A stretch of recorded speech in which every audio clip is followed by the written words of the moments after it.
मोर उपस्थित गुरुजी गुरुमा वृंद एवं आयोजक ग्रामीण सेवक समाज ट्रस्ट आज एठारे मते गांधी जड़े व्यक्तित्व नुहंती गांधी एक विचार ए विषय रे किछि कहिबार सुजोग मिलिथिबारु मु निजको धन्य माने करूछि। असार संसार रे दिगहरा मानव जातिर कल्याण निमित्त बेले बेले भगवत सत्ताधारी महापुरुष माने जन्म लाभ करी स्वयं नीति और आदर्श बल रे अज्ञान अंधकार दूर करी ज्ञानर वर्तिका प्रज्वलन करिथांती।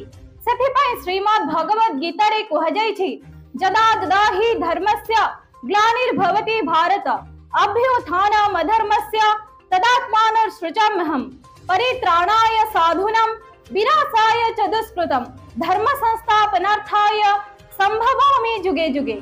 1857 मसीह सिपाही विद्रोह होइथिला। यार ठीक 15 वर्ष पर 1869 मसीहा अक्टोबर 2 तारिख रे गुजरात रा पोरबंदर ठारे महात्मा गांधी जन्म ग्रहण करथिले। बाल्य शिक्षा समाप्ति पर पाठ पढ़िबा पई इंग्लैंड जाइथिले। दक्षिण अफ्रिका रे ओकिलाती करबा समय रे कलागोरा वनवैषम्य भाव देखि सेठारे आंदोलन करी बहु लांछित होइथिले। गांधीजी 11टी व्रत पालन करथिले। सेगुडिक हेला अहिंसा सत्यास्तेय ब्रह्मचर्य संग्रह शरीर श्रमास्वाद सर्वत्र भयवर्जन सर्वधर्म समानत्व स्वदेशी स्पर्श भावना।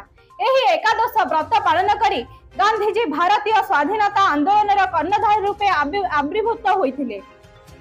प्रथम सत्याग्रह होइथिला गांधी बिहार चंपारण ठारे 1918 मसीहा अहमदाबाद लुगाकलर श्रमिक मानकर आंदोलन रे गांधीजी नेतृत्व नेइथिले। जे तृतीय आंदोलन टी गांधीजी को प्रख्यात अर्जन कराइथिला ताहा हेउछि गुजरात रा कोइरा जिल्लार कृषक मानक आंदोलन।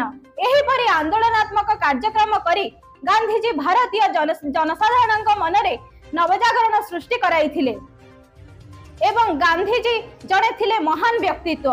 सेथिपाई लोके कहूथिले हे मोहना कि मोहना मंत्र देला चाली भारतर बुके देला अग्नि शिखा जाली जगाइला कोटि कोटि प्राणी उत्तेजना खेली गला सारा देशे तत्व उन्मादना। 1914 मसीह रे प्रथम विश्वयुद्ध समय रे इंग्रेज माने भारतीय मानक आवश्यकता लोडिथिले। मात्र एही समय चुक्ति होइथिला जे ए युद्ध पर भारतीय मानक अभियोग को इंग्रेज माने सहानुभूतिर सहित पालन करिवे। मात्र एथिरे व्यतिक्रम देखिबा को मिलिला। 1919 मसीह रे मॉन्टेग्यू चेम्सफोर्ड संस्कार एहाको नैराश्य रे जर्जरित करिथिला। कटा घारे चुना धला पड़ी रावलात आईन गृहीत करागला।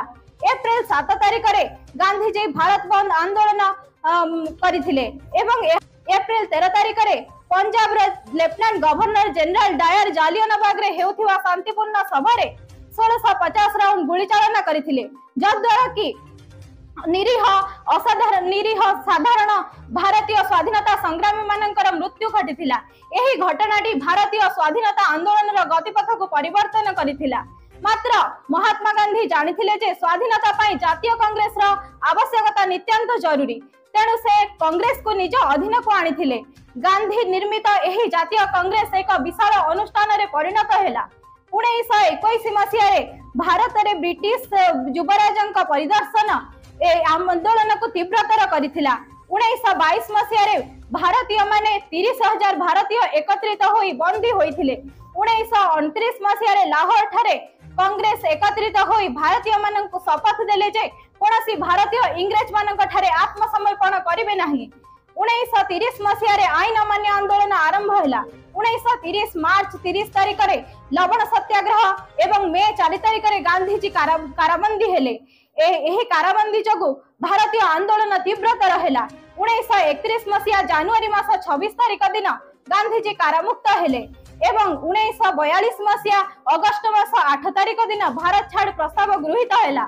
गांधीजी निजर भाषण माध्यम रे कहिले जे अतएव मो मुक्ति चाहे। आज राति सूर्योदय पूर्वरु ब्रिटिश माने आम देश छाड़ी चली जांतु। भारतीय जनसाधारण मानन को मंत्र टिए देले कर अबामर। परिशेषरे 1947 मसीहा अगस्त मास 14 तारिख दिन राति रे इंग्रेज माने देश छाड़ी चली गले। एही महान महापुरुष जे असाधारण मुक्ति संग्राम चलाइले ताहा ब्रिटिश साम्राज्यर मूलदुआ को दोहलाई देला एवं परिशेषरे पृथ्वीर इतिहास रे स्वर्णाक्षर रे सी चिरदिन पई अमर होई रहिछंती एवं रहिथिबे। लोक सेथिपाई लोक कहूथिले गांधी बोलाबे मान रे सत्य अहिंसा साधना बल रे भारत हेला स्वाधीन रे। प्रबल प्रतापी इंग्रेज सरकार गांधीजी महान पराक्रम आगे मथा नत करिथिला। मात्र आज सेही महान आत्मा गांधीजी देखिथिबा राम राज्य कौन साकार होई परिछि। आज जने नागरिक स्वाधीन भारतर राजरास्तार मुक्त भाव में यातायात करि पारु नाही। नारी निर्यातना लुंठन अपहरण प्रतिदिन आम संवाद पत्र पृष्ठमंडन करुछि। एया कौन आम गांधीजी देखिथिबा राम राज्यर स्वप्न। आमे समस्ते ब्रती होई गांधीजींकर सेही अनुसारित पथरे आमे समस्ते चलिले आम समाज को आमे सुदृढ़ गढ़ी तोड़िले जाई आमे सेही स्वाधीनतार मधु चाखी परिबा। मु एति कहि मो वक्तव्य शेष करुछि। जय हिंद।